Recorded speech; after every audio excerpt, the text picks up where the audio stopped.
J'espère que vous allez bien, j'espère que vous vous portez bien, j'espère que tout se passe bien chez vous et que vous passez une belle journée du Ramadan. Hier, vous avez été très nombreuses et nombreux à réagir à notre émission concernant les inégalités en Algérie, la comparaison que nous avions faite avec le Maroc. Et vous avez été beaucoup, vous avez beaucoup manifesté, vous avez manifesté un énorme intérêt par rapport à ce sujet, où nous avons essayé de vous expliquer, chiffres à l'appui, faits à l'appui, que le rapport de l'Algérien à la pauvreté est beaucoup plus compliqué, beaucoup plus complexe, et que au final, les Algériens sont beaucoup moins pauvres que les Marocains, ils souffrent tout autant des inégalités sociales et que finalement ils ne sont pas plus prospères que les Marocains parce que, en dépit d'énormes richesses que regorge l'Algérie, le niveau de vie des Algériens et des Algériens reste vraiment très médiocre alors que nous avons la capacité et le potentiel économique et financier pour devenir un véritable pays prospère. امبارح حكينا لكم la source تاعنا c'était le rapport mondial sur l'inégalité de 2022. Les rapports mondiaux de l'inégalité sur l'inégalité, on a expliqué, c'est le fruit d'un grand groupe de recherche qui regroupe des centaines de chercheurs provenant de plus de 80 pays. Il s'agit quand même, comme on l'a expliqué, de certains économistes très mondialement connus comme le français Thomas Piketty. حكينا لكم على البارح على l'initiative, vous pouvez revoir l'émission هذيك, c'est vraiment intéressant, je pense que vous, en tout cas là, suscité beaucoup d'intérêt, je vous remercie.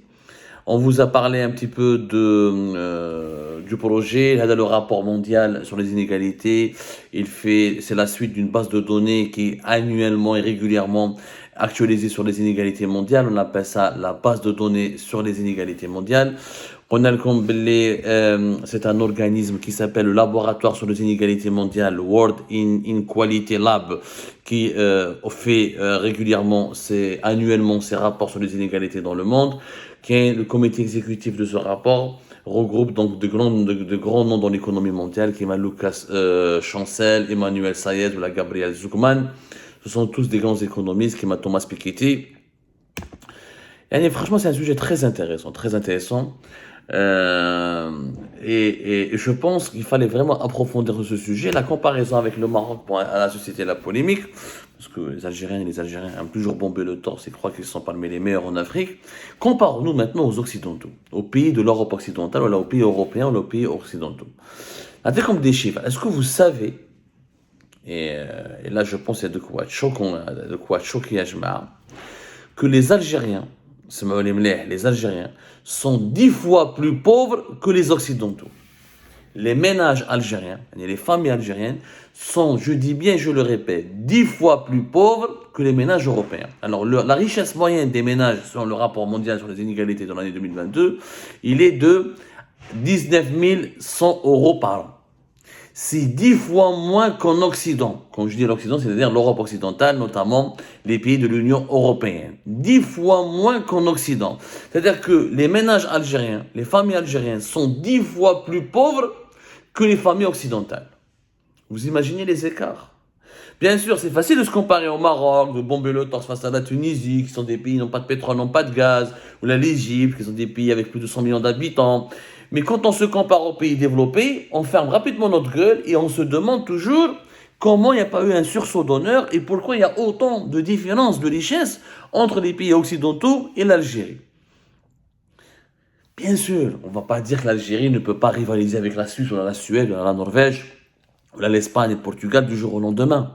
Mais il n'est pas normal que l'Algérie, avec toutes les richesses qu'elle a, son histoire et toute la position géographique dont elle dispose, il n'est pas normal qu'elle soit 10 fois, que la population algérienne, les familles algériennes soient 10 fois plus pauvres que les familles occidentales. Je parle de 10 fois plus pauvres. Vous imaginez un petit peu l'écart? C'est énormissime. C'est énormissime. 10 fois plus pauvres. Pas 5 fois, pas 2 fois, pas 3 fois. Il y a un monde qui sépare les familles algériennes des familles de l'Europe occidentale. C'est-à-dire qu'on n'habite pas, peut-être on habite sur la même planète, mais on ne fait pas partie du même monde. C'est-à-dire ce qui est un produit, ce qui est un loisir, ou là, ce qui est quelque chose un produit totalement ordinaire ou là, accessible pour les familles européennes, c'est un luxe qui fait rêver les familles algériennes. Et pourtant, nous sommes un pays riche. Ça veut dire, qu'est-ce que c'est que la richesse d'un pays? Et là, tout à l'heure, je vous ai préparé des documents. Dans la prochaine émission, on a un rapport mondial, justement, parce qu'un pays riche ne veut rien dire. Réellement, on parle de pays prospères. La richesse ne veut rien dire. Parce qu'il y a la richesse, ça se crée. Là, en Algérie, nous ne sommes pas riches parce que nous ne savons pas créer des richesses. Nous avons des richesses naturelles, souterraines, comme le pétrole et le gaz. Mais nous n'avons jamais su les transformer en richesses économiques. Il y a une différence énorme entre la richesse économique, souterraine, qui met le gaz et le pétrole, et la richesse économique, qui est l'industrie, la croissance économique, un secteur banquier, du tourisme, de l'industrie, des nouvelles technologies, des universités, un secteur sanitaire, des exportations diversifiées. C'est ça la richesse économique. Ce sont les produits que tu transformes en richesse et que tu arrives à vendre sur les marchés mondiaux. Mais les richesses naturelles comme le pétrole et le gaz, ça on n'a aucun mérite. On a la nature, selon l'idéologie, selon les croyances. Achna dans un pays où le sous-sol est plein de gaz et de pétrole. Et encore, de moins en moins de pétrole et de gaz. سامحوا لي يا جماعة, à vous amour, رحمكم الله. والله يا جماعة, ça donne le tournis. Est-ce que, un peu comme l'Algérie, c'est un pays de... les Algériens ne se rendent pas compte de leur pauvreté. Parce il est peut-être normal de ne pas être un pays aussi riche ou là aussi prospère, parce qu'il faut parler de prospérité, nous allons l'expliquer plus tard. La richesse, c'est un concept relatif, la prospérité, c'est un concept scientifique et économique qu'on arrive à quantifier avec des critères bien précis. Les Algériens relativisent beaucoup, ils disent « Ah, c'est normal qu'on soit plus pauvre que les Français, que les Espagnols, que les Portugais, que les Italiens, c'est normal. » Ce qui n'est pas du tout normal. C'est pas normal qu'un pays de 46 millions d'habitants, le PIB en 2022, il était de 175 à 174 milliards de dollars. Et toute la richesse nationale que les 46 millions d'Algériens d'aujourd'hui que nous sommes, parce que nous sommes en 2023 46 millions d'Algériens, à la fin de l'année 2023, on a créé en 2022 que 174 ou 175 milliards de dollars. 46 millions de bonhommes, de femmes et d'enfants, etc. 46 millions, c'est quand même un pays important. Quand on compare l'Espagne, c'est pratiquement la même population qu'Imahna. Et encore, on est en train de développer, on est en train de dépasser l'Espagne. Le PIB de l'Espagne, c'est 1427 milliards de dollars. 1427 milliards de dollars, c'est-à-dire que l'Espagne, elle est exactement 10 fois plus riche que l'Algérie. Nous sommes exactement dans le même ordre de grandeur dont parle le rapport mondial sur les inégalités. Et pourtant, la population espagnole, شحال يا ربي راهي 47 millions. On a qui maintenant, on a 46 ou 47. Et ils nous dépassent des millions d'habitants. 1 million d'habitants de plus, ils sont 10 fois plus riches que nous. Pourquoi nous sommes 10 fois plus pauvres que les Occidentaux? Parce que la richesse nationale que nous créons, elle est insuffisante pour permettre à notre population de vivre dignement, ou là de vivre correctement, ou là de profiter d'une certaine prospérité. Et encore, tu sors des grandes villes d'Oran d'Alger, tu vois les gens qui vivent dans l'Algérie profonde, tu vois les gens qui vivent في مسيلة, في بوسعادة, في الجلال, في تبسة, dans les localités de l'extrême sud du pays, où les services publics sont quasiment inexistants, où les produits de première nécessité sont en pénurie, ou là sont très chers à acquérir. 47 millions d'Espagnols produisent 1400 et quelques milliards de dollars, et 46 millions d'Algériens produisent uniquement que 167 ou 175 ou 174 milliards de dollars. Il y a quand même un truc qui cloche. Parce que la richesse par habitant, la richesse nationale, si on crée suffisamment de richesse à l'échelle nationale, là on fait la répartition par habitant, là il y a des mécanismes de répartition équitable des richesses, et là, oui, c'est-à-dire on ne peut pas parler en Algérie on peut parler de mauvaise répartition des richesses, ou là d'une répartition inéquitable, mais réellement avec la politique sociale de l'État algérien, et la politique des subventions publiques, et la politique de l'intervention de l'État dans les différents champs sociaux, les secteurs sociaux, l'Algérie a dépensé pour les transferts sociaux, elle dépense jusqu'à 38 milliards de dollars.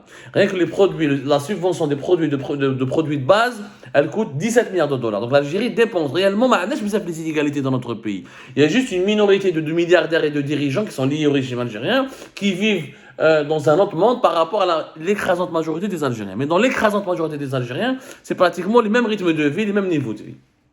Mais 46 millions d'Algériens, on ne produit rien. C'est pour ça, parce qu'on ne produit pas de richesse, qu'on est pauvre.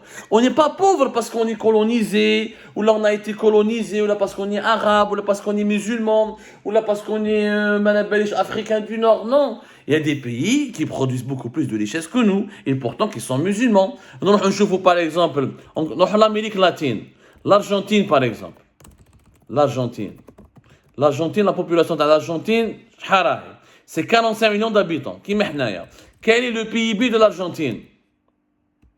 Le PIB de l'Argentine, 487 milliards de dollars. L'Argentine est 5 fois plus riche que l'Algérie. Est-ce qu'il est normal? 4 fois plus riche pratiquement, entre 4 et 5 fois plus riche que l'Algérie. Et quand on va essayer de voir le PIB par habitant, ou quand on compare le pouvoir d'achat des Argentins avec les Algériens, en dépit de toutes les crises économiques que l'Argentine a connues, on trouve que les Argentins vivent mieux que les Algériens et les Algériens. Alors que l'Algérie a autant de richesses minières et naturelles que l'Argentine. L'Argentine a le gaz de schiste, l'Algérie a le gaz de schiste. L'Argentine a l'argent, on appelle l'argent le fadda, elle a beaucoup de richesses minières, elle a une grande agriculture. L'Algérie pourrait développer l'agriculture, elle a beaucoup de richesses minières. Donc, malheureusement, nous créons de la pauvreté. Et ça, si je compare avec des petits pays par exemple, des petits pays de l'Europe de l'Est, par exemple, prenons la Pologne. Le PIB de la Pologne, 679 milliards de dollars. La Pologne est 6 fois plus riche que l'Algérie, 6 fois. Alors que la population de la Pologne, elle est de combien? Même pas 40 millions, 37 millions. C'est comme par exemple la population du Maroc. Ils n'ont pas de pétrole, ils n'ont pas de gaz, ils n'ont pas, etc. C'était un pays socialiste comme nous.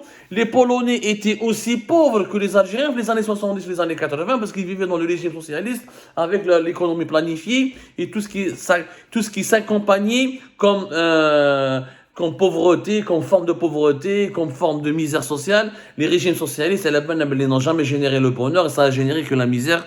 C'est pour ça que l'Union soviétique et le socialisme et le communisme s'est effondré. Donc, ils ont connu, on a fait le socialisme, mais ils ont fait le communisme, une forme plus grave que le socialisme. Et pourtant, la Pologne aujourd'hui, elle est 6 fois plus riche que l'Algérie. Donc, le fait que nous sommes 10 fois plus pauvres que les Occidentaux est une anomalie. Parce que nous sommes aussi nombreux, que nous avons un marché important, nous sommes un pays beaucoup plus jeune, nous avons une meilleure position géographique que la majorité des pays de l'Europe, nous avons des richesses naturelles, on devrait être un pays aussi plus riche que l'Argentine. C'est normal. Pourquoi? Parce que nous avons une mauvaise gouvernance, des mauvais dirigeants, un régime incompétent, incapable de créer des richesses. La richesse, ça se crée. La prospérité, ça se mérite. C'est un processus de travail, c'est un processus de création, c'est un processus d'innovation. Mais si tu pompes le pétrole, je suis un pays riche. On n'a jamais été un pays riche, un pays stable. Il n'est pas normal que l'Algérien soit 10 fois plus pauvre que l'Occidental. On a des petits pays, comme je ne me compare pas à la Suisse ou la Slovaquie par exemple. Là, la Slovaquie. La Slovaquie, le PIB de 116. La Slovaquie, elle est presque aussi riche que l'Algérie. La richesse nationale de c'est presque 120 milliards de dollars. La population de la Slovaquie, même pas 6 millions d'habitants. Alger, la Slovaquie.